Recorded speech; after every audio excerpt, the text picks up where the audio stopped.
জনমানুষের এই উপচে পড়া ভিড়, ঠেলাঠেলি এবং পদদলিত দশা তৈরি হয়েছিল ঢাকার মোহাম্মদপুরে সূচনা কমিউনিটি সেন্টারের হলরুমে। কথা বলার কোনো রকম উপায় ছিল না। মানুষের কোলাহল ও নেতাকে এক নজর দেখার জন্যে, একটু হাত মিলিয়ে শুভেচ্ছা বিনিময়ের জন্যে আসা মানুষের এতটা ভিড় তৈরি হবে তা হয়তো কল্পনাই করেননি ঢাকা ১৩ আসনের সংসদ সদস্য, পাট ও বস্ত্র মন্ত্রণালয়ের মাননীয় মন্ত্রী জাহাঙ্গীর কবির নানক নিজেও। পাশে ছিলেন তার সহধর্মিণী, গ্লোবাল বিশ্ববিদ্যালয়ের ট্রাস্টি বোর্ডের চেয়ারম্যান অ্যাডভোকেট আঞ্জুমান বানু নার্গিস।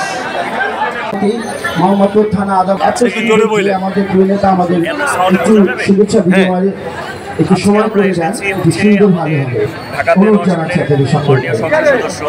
বীর মুক্তিযোদ্ধা অ্যাডভোকেট জাহাঙ্গীর কবির নানক ভাইয়ের এই শুভেচ্ছা বিনিময়ে দাওয়াতে এখানে ঢাকা ১৩ আসনের সর্বস্তরের জনগণ আছে, প্লাস আমরা যারা আওয়ামী লীগের নেতাকর্মী আছি সবাই আসলে নানকের সাথে যে শুভেচ্ছা বিনিময় করবো, এটা আসলে একটা মিলন মেলার মতো হয়ে গেছে।